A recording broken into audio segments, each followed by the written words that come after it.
Hello, today is the last Monday for Coffee with the Councilors. Starting next month, it'll be Wednesday, first Wednesday of each month at 10. Just so you can remember that, first Wednesday at 10. So that's kind of a big switch. And today I'm flying solo as far as the council goes. We have lots of other staff here. And I'm going to go around the room and please state your name because not everybody knows everybody. The people on Zoom can see them. No, they can't, can they? I don't think so. Anyway, but just state your name, and if you're affiliated with an organization, that's fine too. So It's my Malaysia Michaelis, Mylasia. Michaelis, Miklas. okay, what did you want to talk about, Malaysia? Just wanting to talk about the last week. Okay. I had. All right, so it would be basically HRAP. Okay. And my name is Michelle Schwegman. It's Okay. CHLL. You don't have to, that's good enough. So can you people on Zoom hear, could you hear that, what they said? Okay, good. All right. And let's start up there with Mr. Tulip.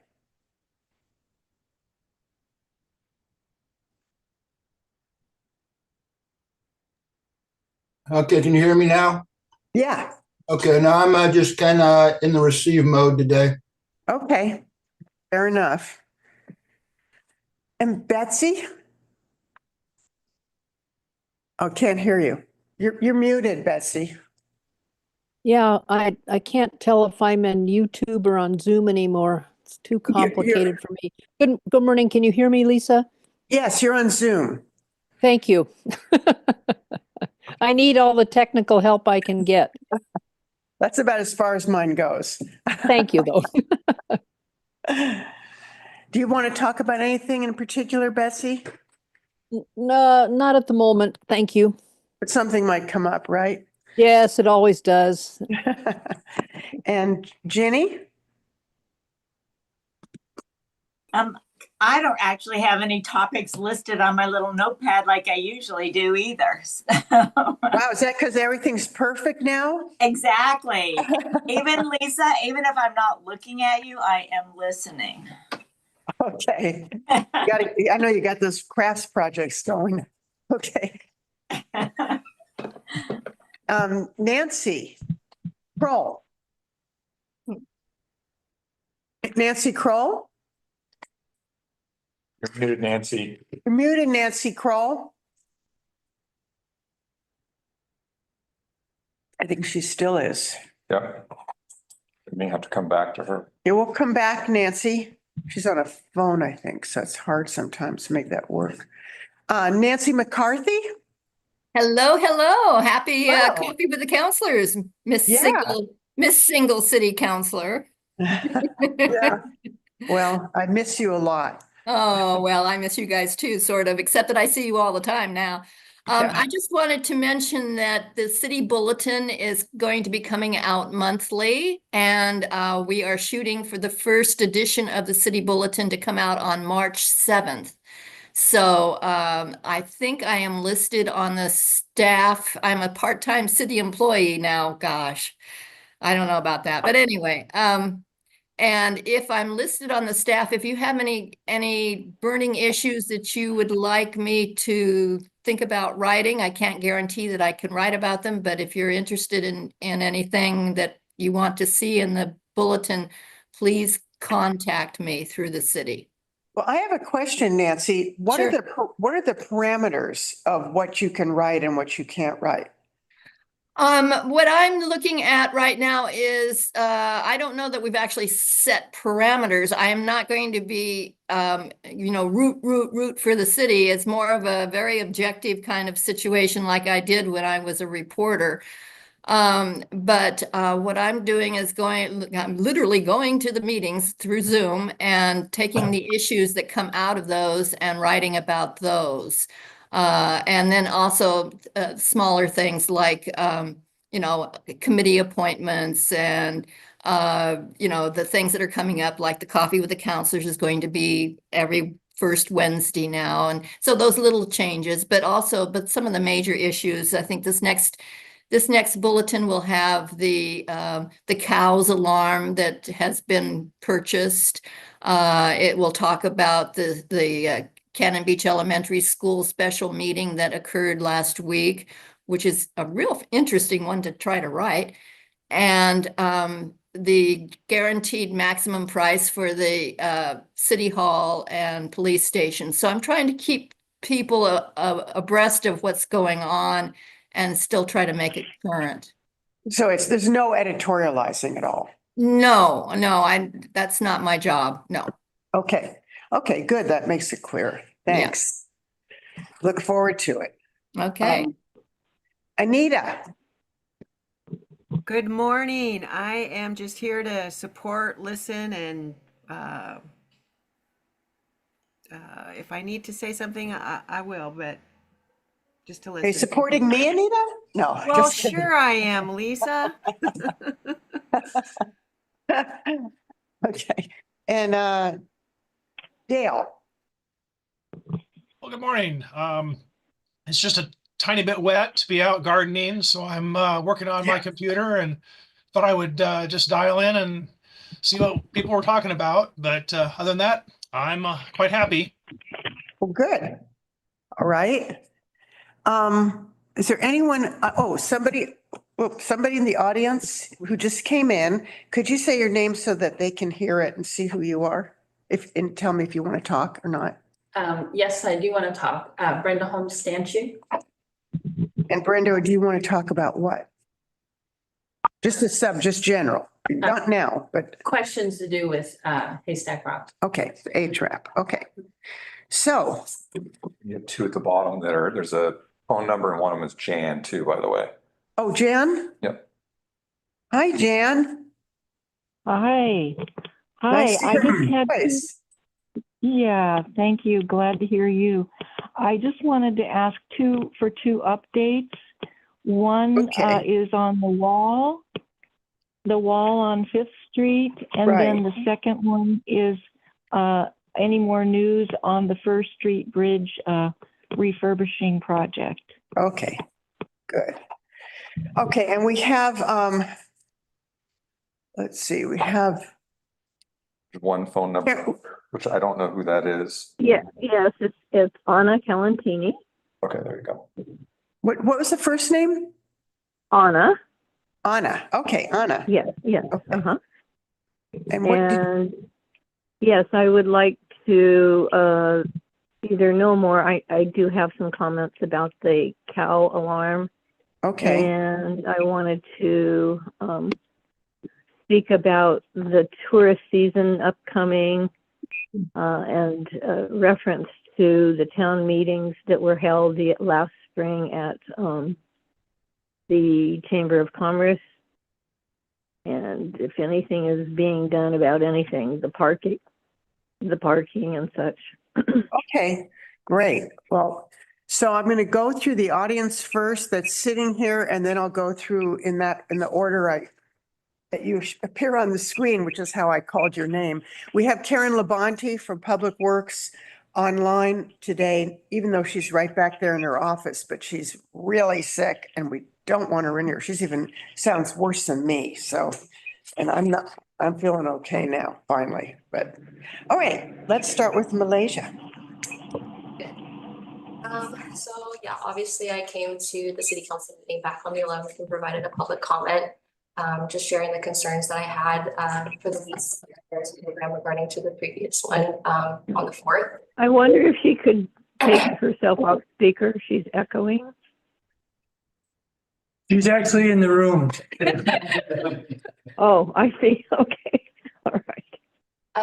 But I'm really just here today just to kind of see what the response was from city council regarding the public comment that I gave, since I haven't received any sort of correspondence.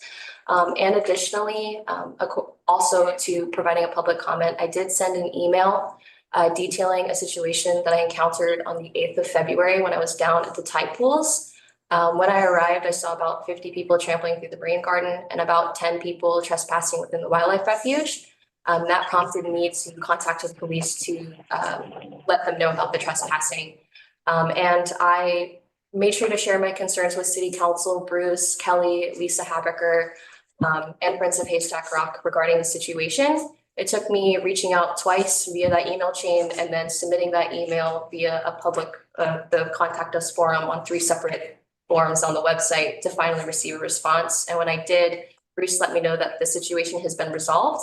But I feel like I've brought forward 2 issues. So I'm just kind of confused as to really what has been resolved, currently what's going on, considering I haven't really seen an announcement for the start of the program. Historically, it starts President's Day weekend. We're a week past that. So I'm just kind of here to see what's kind of going on, get your opinion or on my public comment, and just kind of see what's going on with the status of the program as of right now. Okay, well, I mean, first of all, the council is not allowed to interfere with supervision of staff members that are under a director. That's Bruce's job. So, and I don't think it's been resolved yet either. And I was very distressed by the public comment, really upset. A lot of people were. And so I think that I'm hoping that Bruce is trusting that he's dealing with it and that things are going to change, that there's going to be people on the beach with this, I can't just be one person. My understanding is you're not allowed to have one person on the beach. It's against the liability problem. So that, has me concerned. And I'm going to let Bruce address what steps have been taken to see what's up. Yeah, no, I've taken all of the comments that have been made. I'm investigating each one of them. There is, a lot of information coming out as a result of that. And then I'll be dealing with it, whatever occurs. If it's operational, if it's disciplinary, whatever, I'll be dealing with those things internally. I know you said obviously that public or city council cannot interfere here, but where are the checks and balances? Who oversees Bruce to make sure that these things are getting? Well, the council, I guess you'd say that the council does oversee Bruce to a great extent, but he oversees the operations of the different departments. So if you start messing around with that kind of, if the council sees a problem, they have to speak up and talk to Bruce, and then it's his job to address that problem. I don't know, do you have any idea, Bruce, when this might be resolved or? Probably within a week. Within a week, okay.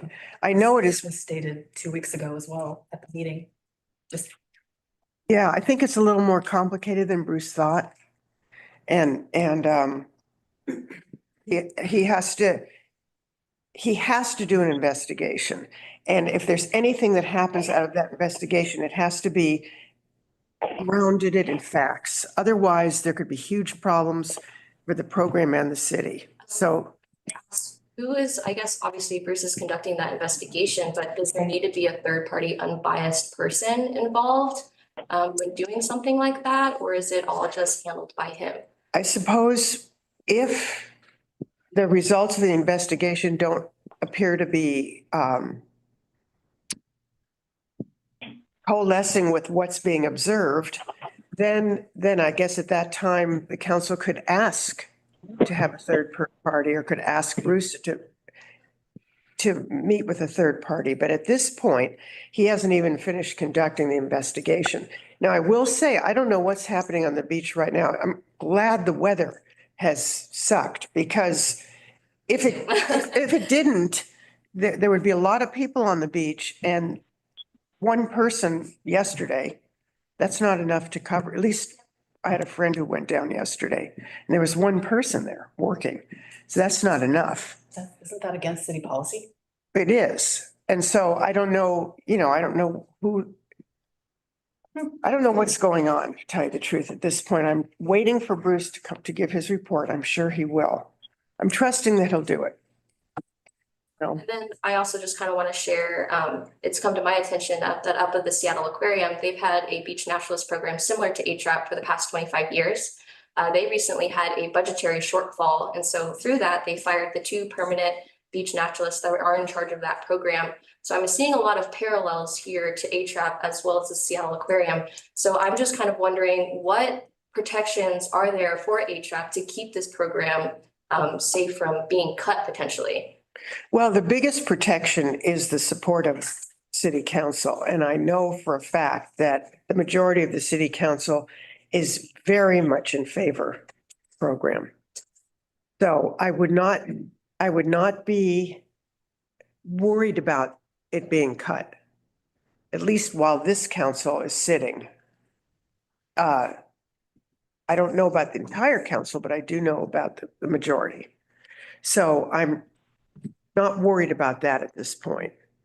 And there's going to be budgets coming up in the spring, and then we'll see what's being requested, what's being allocated, that kind of information. I would suggest that you pay attention to the budget meetings to see what's happening.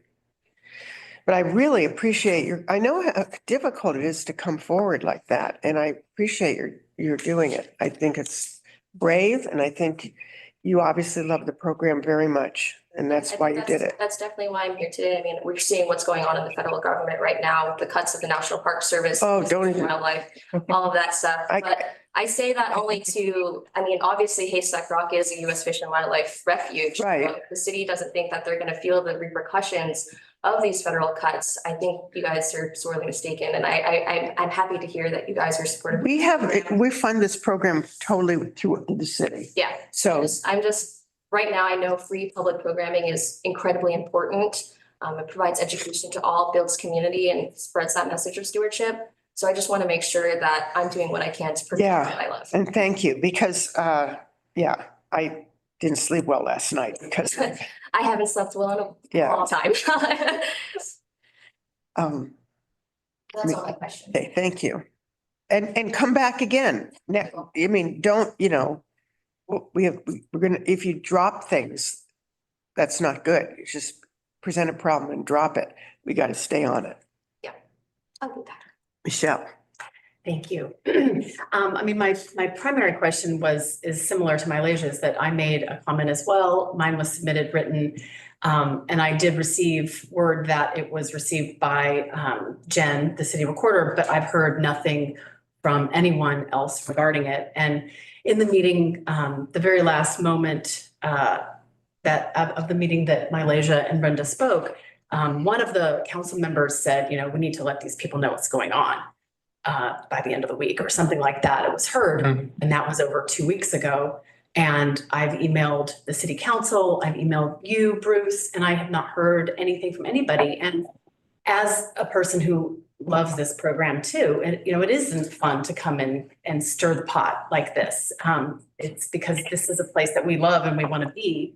But at the same time, it's like when you don't hear any communication from your own director and then your director's boss and then the council, it's like spitting into the wind and it's just hitting us back in the face. I know it's a weird dynamic. The council thing, but yeah, I'd like to know, is there a protocol for like if you don't email someone back, is it because you just want them to go away? No. Or are you or just, hey, I'm doing some work. I will get back to you. Because we're not, it feels like, we're not allowed, or it's not the way the council is set up right now. We can't respond to comment. Like what we do when we get a comment that we have concerns about is, in the good of the order or speak to Jen and ask her to put it on the agenda or something like that. And I heard everything that was said, and I know Barb and the mayor and I met with Bruce last week, and he assured us, and we felt pretty confident that he was going to address this. It's just taking longer than he thought, because it's complicated. Again, you have to be very careful. I understand that. I guess from the perspective of people who are who still hopefully have a job, and are wondering about when the program is gonna start and all those things, but also just like no one to not even get an acknowledgement that you brought something to someone's attention after several weeks. It just feels Disrespectful. Yeah. And that's how we feel right? And I think that happens in, not just in this scenario, but in a lot of scenarios when people bring up things that are bothering them and then nothing gets said. Because the council we can't write to each other. We can't send an email to the rest of the council because that's a meeting. It's quorum without public participation. So we can't do that. So we're very kind of, it's like trying to walk down channels we've had, Barbara and I have had communications with the city attorney and we're figuring it out. It just, something is happening. I want to assure you that. Okay. So it's so weird though, I know it is, to say something and then there's no one speaks back to you. And I've always been bothered by that, but that is the way it's always worked, that you can't respond personally to the audience when they speak, but you listen and then you take it where it needs to go. And I apologize for not getting back to you all individually. But I would not have been able to give you an explanation yet. But I should have responded and said, I've received your information and we're looking into it. And there was a heck of a lot of information came forward. Yeah. Well, I appreciate that. And just those acknowledgements mean a lot because then you know that something is actually being done, whereas literally no idea if anybody cares. When did you send the letter? Over 2 weeks ago. Okay, that's okay. And you read your letter on I didn't read my letter. I was unable to be. same meeting the council received. Yes, but it was submitted for that meeting. Right. Okay, good. Anna? I guess we're going with the idea of repetition is the key to all learning here. I'm here also with the same questions of, we are trying to move forward with our program, but yet we don't even have people signed up for the beach. And I explained to someone recently about the position that we have down at the beach. That especially during the summer, it's 50% interpretation and 50% safety. So I think that sometimes our role is viewed as, just a casual saunter along, the tide pools and, just trying to banter with people. But I personally, the 2 summers that I've been down there, have scenarios and experiences that will continue to go through my mind because of how dangerous they were in those moments. And our interceding, both knowing what could happen, which is very difficult, especially for visitors, but also for people who've lived here a long time. And I know how to be in the tide pools. Because we're watching the water and because of surges, and even with me coming from a landlocked place, now I know so much more. Our ability to talk to people before has definitely saved lives. And for this program to be where it is at this moment is a disservice to the 30+ years that it has been going on. I don't understand why we aren't learning from what worked in the past. Why are we in this place? It makes no sense to my head to have it be pieced together and always having, what's happening tomorrow? Why hasn't this been fixed? When we have safety concerns that we are submitting electronically, they're in the log, they are emailed, and we don't hear from our manager and we don't hear from anyone else. It's, as someone who worked for a city for decades, it boggles my mind that those liabilities are not addressed, that we can see. And we are the ones that are out there. And we are the ones that are dealing with the public safety and our own personal safety. And we are not hearing that the things are taken, that sometimes we're not even responded to. And it's a safety concern. And then it's another same safety concern comes up again. As someone who worked for a city, I do not understand. As someone who worked in a school district, I totally don't understand this way of approaching things. In my former skill set that I have and dealing with superintendents and dealing with city managers, I can't see why the city is allowing itself to be put into the libel situations that it is. No, I mean, I hear you. I mean, I called the police myself. Yeah, no, I called the police myself a couple of weeks ago and they came. But that's not what that's not, I mean, they. And I'm talking about things that we have stated, and it doesn't have to do with the general public, that we have complained about, that this is not a situation. We know what can happen. And then crickets. And you can do that if you own your own business. That's you. That's you. You hopefully have insurance to cover yourself. But this is the city. You know, everyone's contributing into this fund, and no one wants to hear that the city has this giant lawsuit because of something that happens on the beat. And we have submitted complaints saying we predicted it. Right. So it's called giving I'm notice. concerned. Yes. Yeah.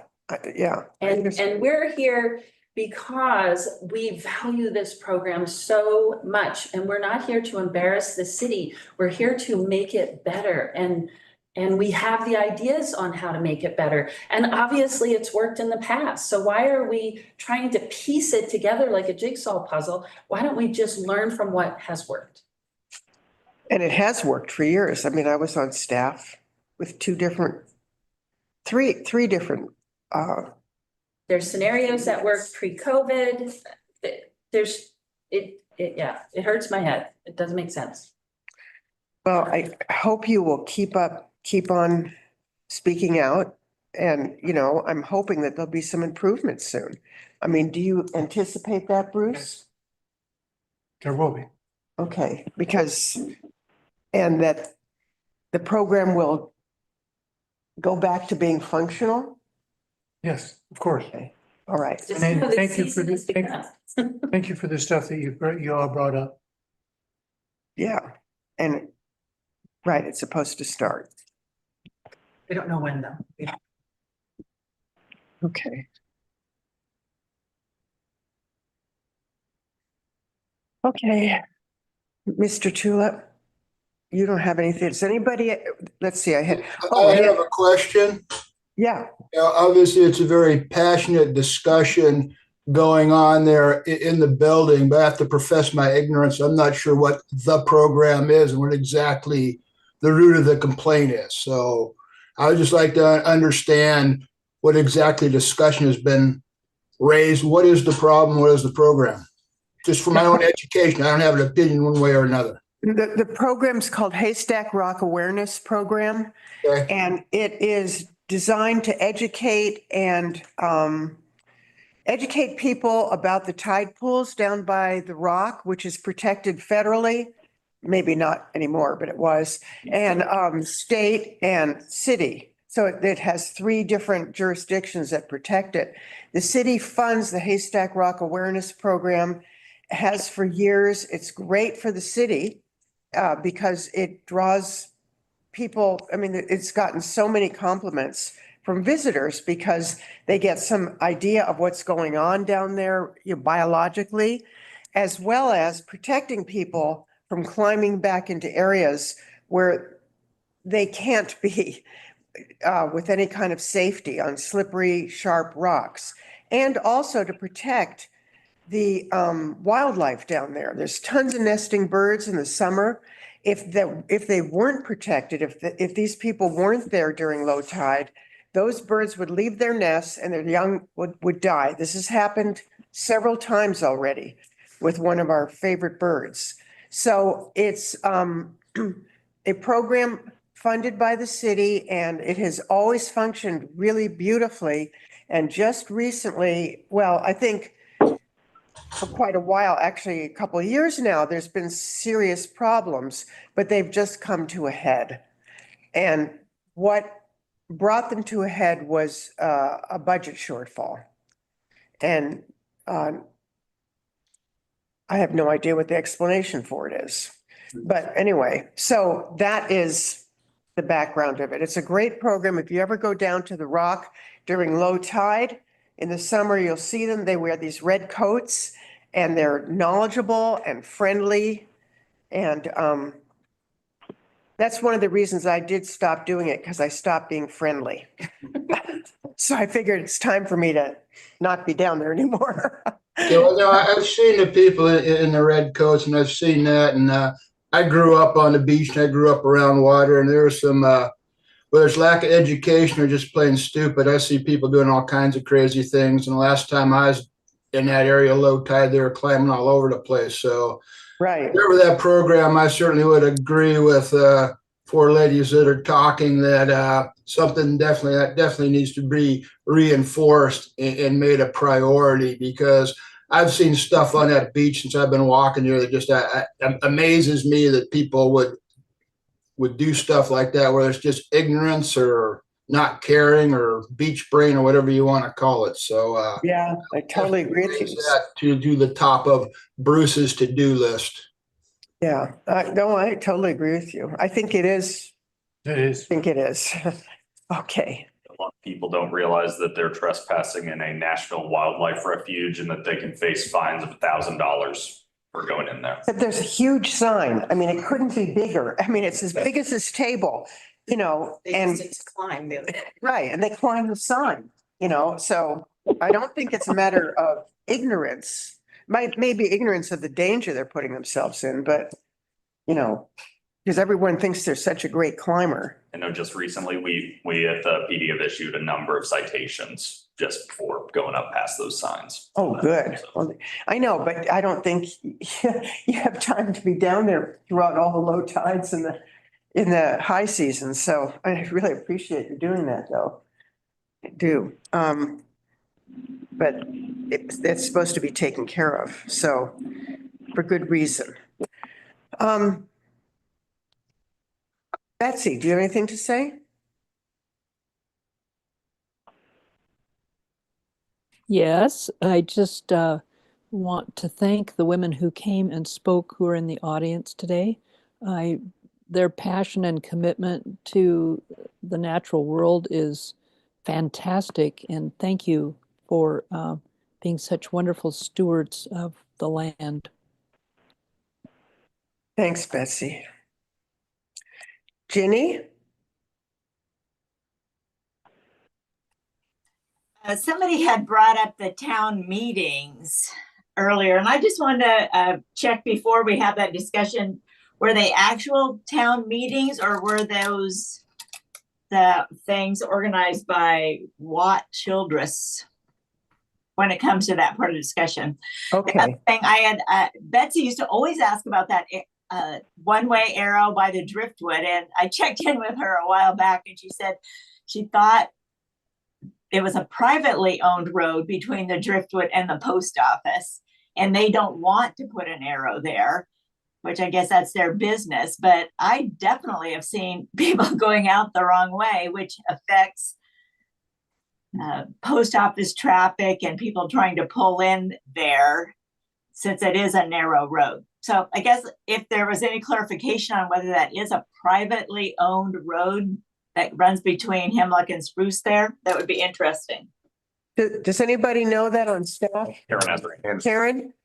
Yes, that is correct. That part of the parking lot between the haystack or driftwood, I'm sorry, and the post office is owned by the driftwood property. And their desire is to not paint that arrow in that spot. So the city did what we could to try to discourage that type of behavior. I've seen it myself with cars turning left out of that post office area going out. I've seen people pulling out of the driftwood parking lot going out the wrong way. So we put a sign up in the city's property and our parking lot there, just as it separates the city property and the private driftwood property, to say wrong way, one way, do not enter.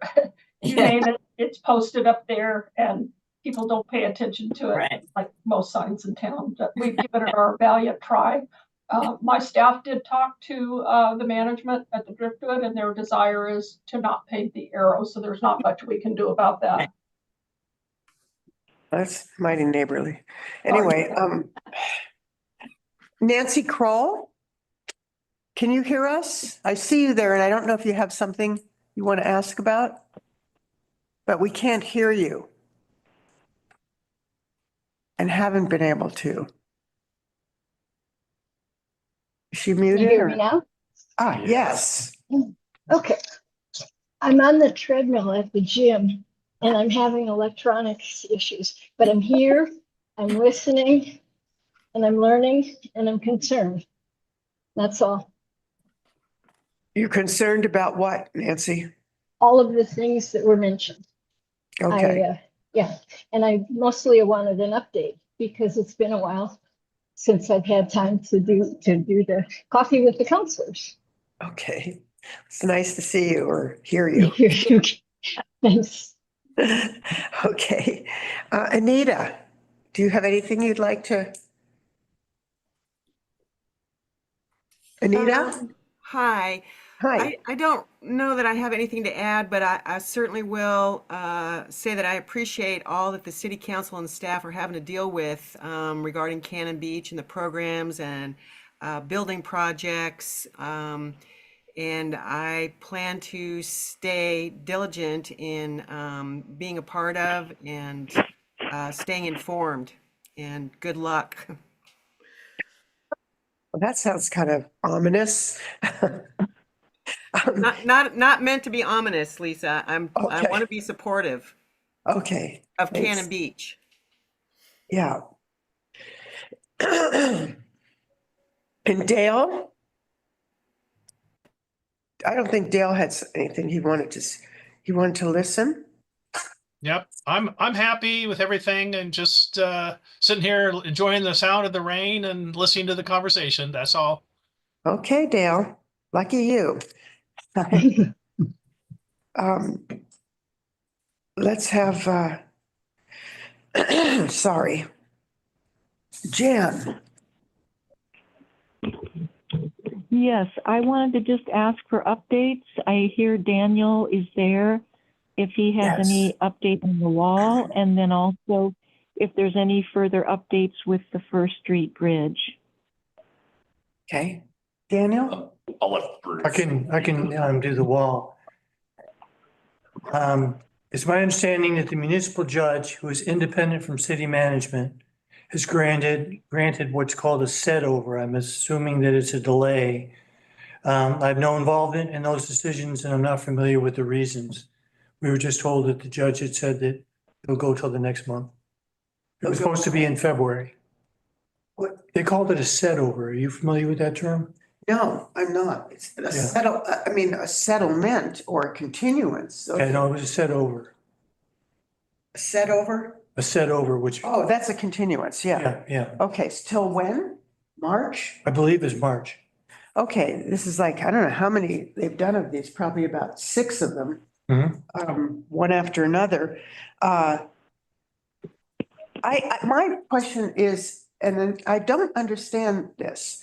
Usually when somebody has like built something that they weren't supposed to build or, violated an ordinance in the process of building it, usually that ends up, how did it end up in court, I guess is I know that a citation was issued, but usually those things go through, things like that usually end up going through, a different channel. And so we have a municipal court for this purpose. But the municipal court, so if someone violates an ordinance,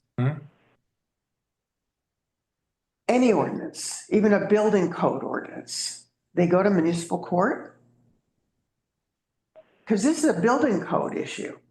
So why is it not with the planning I department. don't know if it's a building code. I think it's a local code issue. Yes, so this is a local municipal code, so it's in chapter 17 of our municipal code, which is zoning, land use, all that. Right. So it is partially under the purview of the planning department. However, fences in particular, how the code is written, it does not allow for any variances or anything like Okay, that. thank you. So I've been it's wondering about that. it's one of those matters where if there is a violation of the fence code regarding height over 6 feet, yeah, a building permit is the way that those over height fences can work. But this is regarding a front yard setback, and so that's a matter Huh, for appeal in our code. Yes. that's interesting. Okay, so fences usually end up in municipal court. Yes. Okay. Learned something new. Okay, and the bridge. Karen's got her hand up. I gotta get some good news in here. You guys are dragging this thing down. The good news is the engineering firm continues to provide drawings and kind of renditions, if you will, for what the bridge is going to look like with the various retrofit options. And so they're doing the same thing we did on our water tank that we're going to be rebuilding, is that they're going through the entire process of retrofitting it, showing you what it could look like, what those options are going to cost. And at the end of the day, the city's got to decide if they want to go forward with the retrofit or if the cost is so much that it just makes sense to rebuild the bridge. So we're going through the same process we did with our water reservoir up behind the public works yard. I have every reason to believe the bridge could be retrofitted based on the discussions with the engineering firm to date, but they're leaving that decision up to the city. So once they're done with those options, I'll be sharing that with our city staff and Bruce and our Public Works Committee, and ultimately we will bring it to the council for them to make the decision on which way they would like to go based on the appearance, the effectiveness of that retrofit, and the cost associated with it. Okay, thanks. Yep, these things don't happen overnight, so the updates are given every month at our Public Works Committee meeting, and so that's the place that you'll hear the nuts and bolts of the discussion instead of coffee with the counselor. Okay. Does that help, Jan? Yes, thank you very much. Okay, great. And then Anna, on the CAL, the tourist season, and the town meetings at the chamber. And yeah, I'm not sure what town meetings at the chamber you're talking about, but maybe you'll explain it to us. Okay, can you hear me? Yeah, yeah. Okay, all right. The town meetings I was referring to, they had a couple, I think 2 or 3 last spring at the chamber. I guess it was under their jurisdiction or direction, whatever that was, but and I don't know how closely you guys work together, or maybe not at all, I don't know. They brought someone in from out of town who does these studies about places like Cannon Beach that are so popular and are overrun by tourists. They did a study and then they brought it to the table at a town meeting, and discussions about what to do about parking and all the issues that occur during the season. And the next thing that was supposed to happen was they got a lot of feedback from whoever attended. They were supposed to do a survey. And I went back, nothing ever happened with that. They didn't follow through. The guy was supposed to come back. Nothing ever happened with that. So one of the big issues was that everybody was talking about was parking. And I don't know. I just tourist season is around the corner come spring break, and we're going to have these same issues. And I don't know what's being done about anything. I almost got down a couple of times by a tourist. And just not very long ago, a couple of months ago, I was crossing at the crosswalk from the square there across from the post office. And this woman was speeding down Hemlock did not see me. She didn't, turn and look either way. It's just that, people are oblivious. They don't pay attention to the signs. And I don't know, it's just very frustrating, as you know, for all the locals. And that was one thing. I just wanted to know, what's being done about the tourist thing that's coming up. That was number one. Then I want to go back to the cow, but this is this. Okay, I know what meeting you're talking about, and I went to, I went to those meetings, and it was a consultant that they hired to come in and discuss issues about tourism with Cannon Beach, and I haven't, have you seen it? I've not seen anything, any result from it. Yeah, none of us have seen any result from it. That was, the chamber who paid the consultant, brought him forward, held all these meetings, and yeah. Well, yeah, and I know he accumulated data, however you say it, to be dealt with, to follow through on it, and nothing has ever. So, I think the reality is that we're facing the same issues this come summer. Yeah. That we have had previously. I know. And the parking thing is a big issue, and I've never heard one solution that everybody likes. There's, building a parking lot, nobody wants that. Bringing a gate down over Cannon Beach when it's full, nobody wants that. People have talked a little bit about paid parking, and you can do it without putting in parking meters because you have, that like they do in Portland, the parking kitty. And then you don't have to have meters everywhere. So there are things you can do. It's just that those are super, super expensive to install. So it is possible in the future as we look to solving or trying to push the parameters of our TLT money that comes in from tourist and lodging, that we might be able to talk about using some of that money to help solve some of the parking issues, because it is directly related to tourism.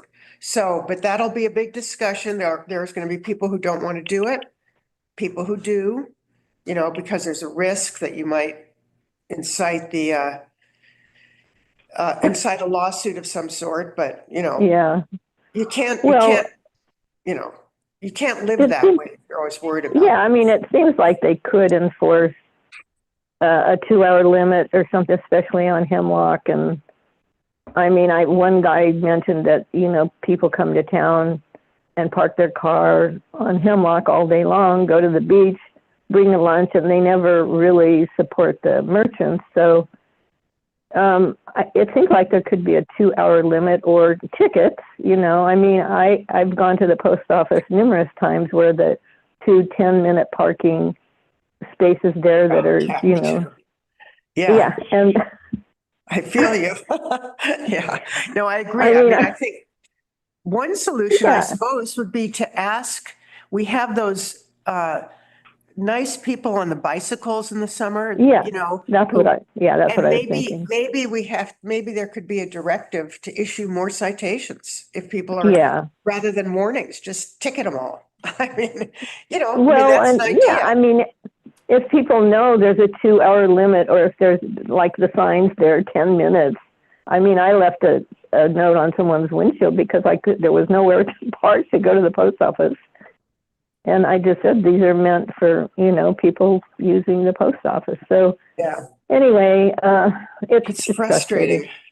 But that is something I think we need to take up again. So at the police department, we do have a new parking ticket system, which does allow for tracking time spaces much better. There are portable terminals where you can take a photo, and then the system itself will alert you when that time has elapsed. So you can go back, check it, and it will have time-stamped photos for when you first noticed it there, and then a second photo when you issue a ticket.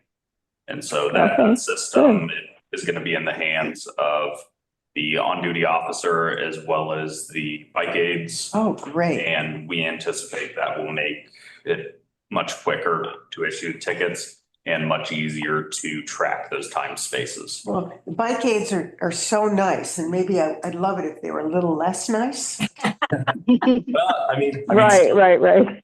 even in our nice years, I mean, I like to think I was one of the nicest bike aides we had. There were still days when I'd write 40 tickets. Oh, really? So. Oh, wow. Yeah, Okay.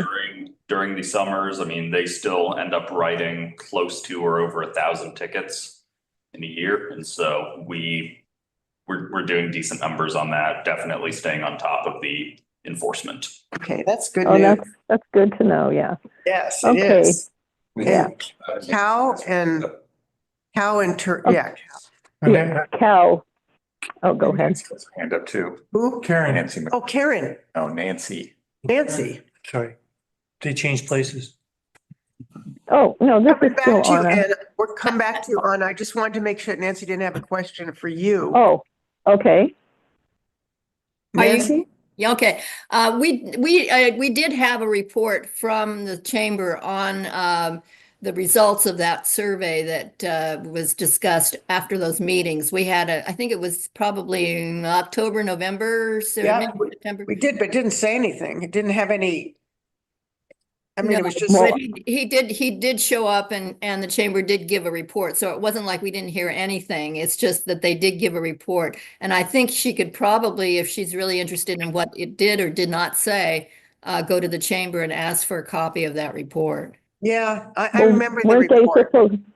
weren't they supposed to do a survey for all the people in town or the people that came to the meetings or something? I mean, nothing.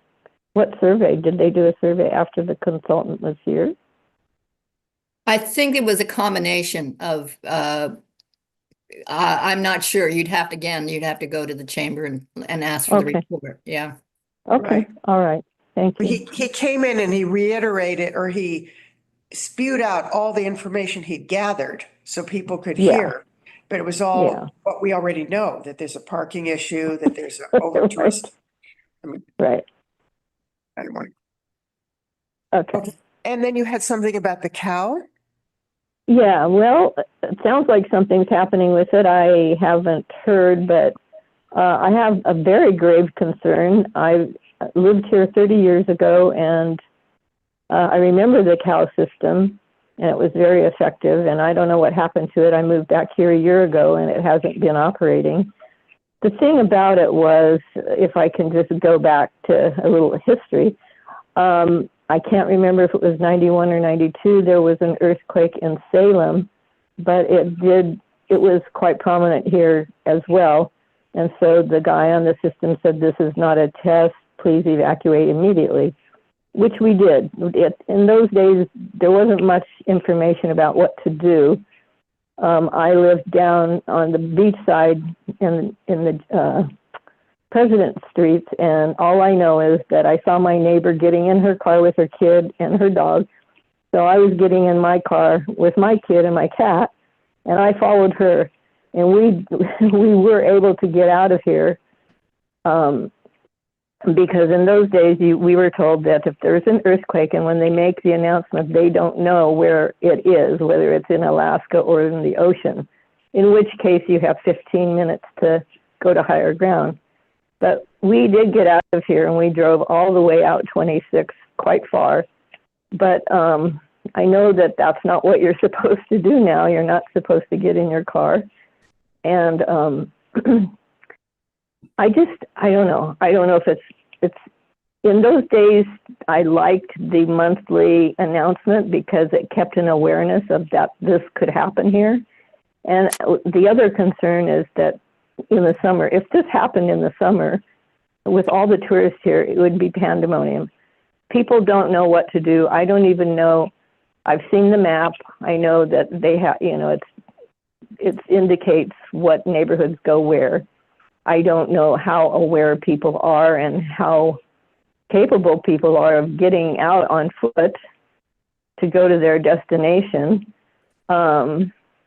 But I think, first of all, the system needs to be operating and having that awareness of the once a month, not the emergency, that this is a test, keeps an awareness that could happen here. I don't think people are educated. I think we should have some community meetings about what to do in the event. A friend that I met just recently was talking to a fireman, and she was asking him, and she lives over there by Sunset. And he said, oh yeah, the best thing would be to get in the car, and he didn't know how much time you have. It sounds like he didn't even know. So I think it's very, very important for people to be educated, and that we should maybe have a couple of community meetings so that we know what to do. Because I have to say, I got a little freaked out. I saw this movie, and it wasn't a documentary, but it was a true story about what happened in Thailand. Yeah, I know. And It's number 2 on Netflix right now. Yeah, they did not have a warning. There was, it just appeared that the wave came in and Anna, I just want to give you some good news that we are getting a warning system. We're getting a whole new one rather than a repeat. And I think it was like 2 months or 3 months. It's about 2 to 3 months. Karen has her hand up too and can speak to someone too. Yeah, I mean, so that the council agreed to the person who's building it. The city took bids and picked one. So Karen, why don't you? Yeah, I was going to jump in here since Andy's not on, Andy Murray, our emergency manager, and it sounds like you missed the council meeting where this was talked in great detail. Council gave our emergency manager the immediate approval to start taking action with the vendor that was selected to get the equipment. Schedule is to be completely replaced, and he is in motion with that very aggressively. And so Nancy will probably be doing an article and an update in the bulletin to let folks know where he is with the progress, and let everybody know that the replacement is on its way. Well, so what, in time, how much are we talking about in time? I mean, if it takes 3 months, that's the whole summer. I'm sorry, I didn't hear that question.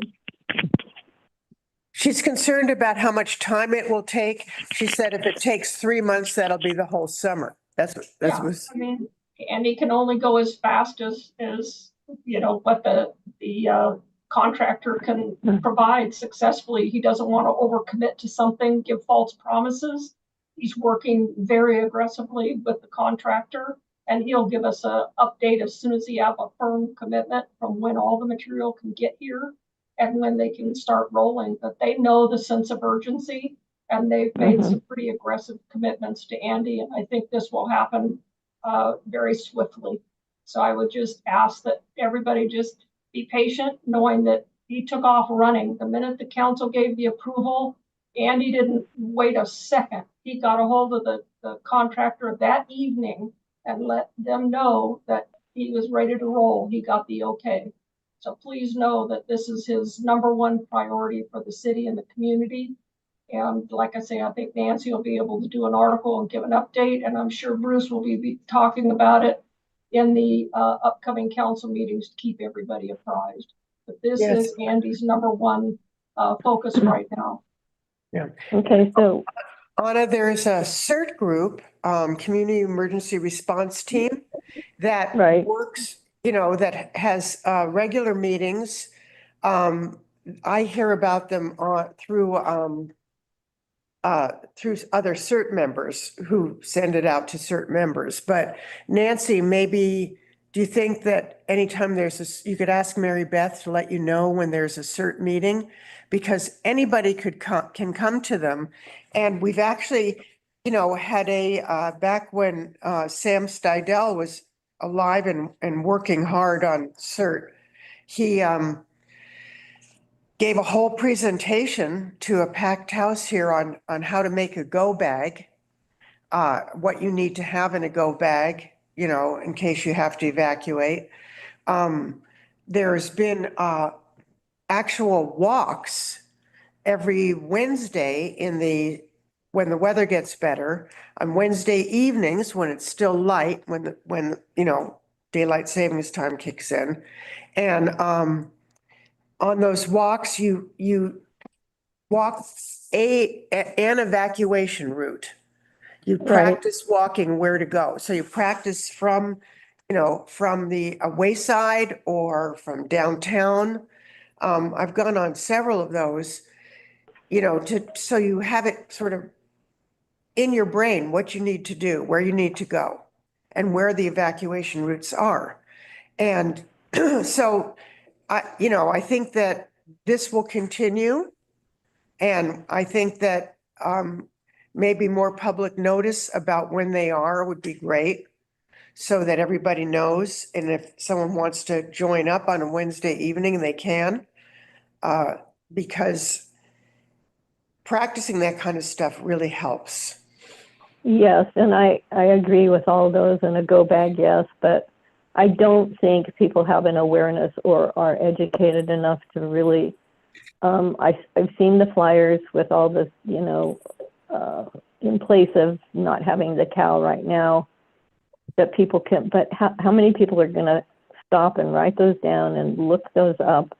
I think it's gonna take a lot of more public awareness, and the fact also that when the tourists come, I don't think most people even that come here have a sense that, oh my God, what would happen if this happened when we were here? And people that live here have, pardon? In the media. Excuse me? I can't tell who's. I don't know who was speaking. I thought I was. Well, anyway, I think there needs to be more public awareness and possibly a couple of meetings and even a brochure for tourists to pick up over there at the chamber when they pick up all those other brochures about the possibility of something like that happening. I mean, the thing is that people that live here and on foot have pets, and I think people just need to know more about what to do in that There's event. even there is a pet rescue group as well, DART, DART. So yeah, I mean, you can make things available to people, but if they don't avail themselves of it, what can you do? I mean, it's true of just about anything. If you're not going to make the effort to find out where those evacuation routes are, I mean, you have to take some personal responsibility, right? Right, but yeah, I think the city has a responsibility also.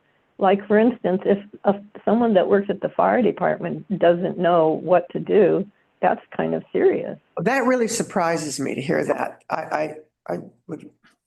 I'm shocked by that, actually, but. Yeah. So anyway, that's my spiel. Okay, well, thank you, Anna. Thank you very much. Does anybody else have anything really pressing? Because I know the staff has to get back to their work. Okay. So Craig has his hand up and Karen has her hand up. Okay, who is the first one? Craig was the first one. I think he's had his hand up the longest. Oh, okay, Craig. It's on the left. Craig, your hands have been up the longest. Well, just two things I'd throw out. One, I think it was fall of 2023, there were community meetings about that exact topic of how to evacuate kits and barrel storage. I know the emergency manager was there, a police department representative was there, the fire chief was there. And I know it happened on my street and a few other ones that this was supposed to be a program that was going to cover the whole city, where all the questions that the previous lady raised were all discussed and answered in detail. And the other thing I would throw out with tourists is just the pure panic. The last time that alarm went off, when there was a small, like 2 or 3 foot wave coming from an earthquake, I live at the end of Van Buren Street, where there is a trail, and tourists just came down there in absolute panic, driving their cars with no idea what to do because they were so scared by that alarm. So I don't know what the answer to educating tourists is, but that was a real awakening of just what sort of a panic they can be put in when the alarm goes off or there's a warning. And it was pretty eye-opening. If it's a for real earthquake and an earthquake actually occurs, there might not even be any roads. I mean, it's not a matter of getting in your car is not going to help, because it'll just be gridlock, or there won't be any roads left, or the road you're on might Exactly. not be. So, Karen? Yeah, but tourists don't know that. Yeah, well, I know that.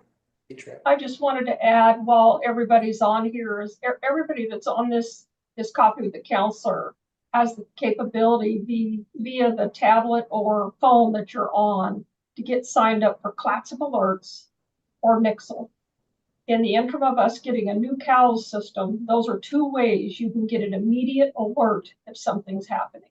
And so you have to take the responsibility of helping yourself while the city is trying to also get you the tools to support and help you. And Anna, I've got your information down via the screen here, and I'm going to make sure our emergency manager reaches out to you and kind of gives you information regarding how you can get yourself better prepared and educated on what has been happening for years here at the city.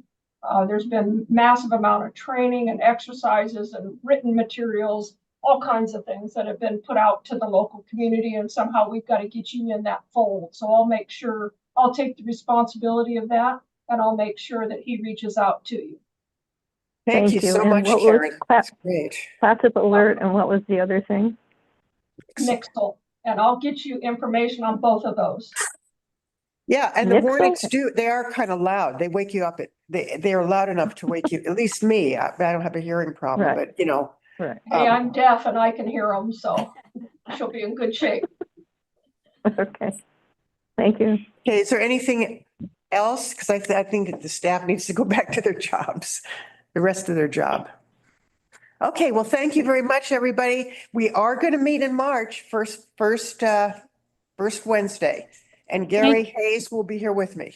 Thank you, Lisa, for doing this all on your own today. It was a good meeting. I appreciate everybody who contributed, and thank you, staff and community members. Goodbye.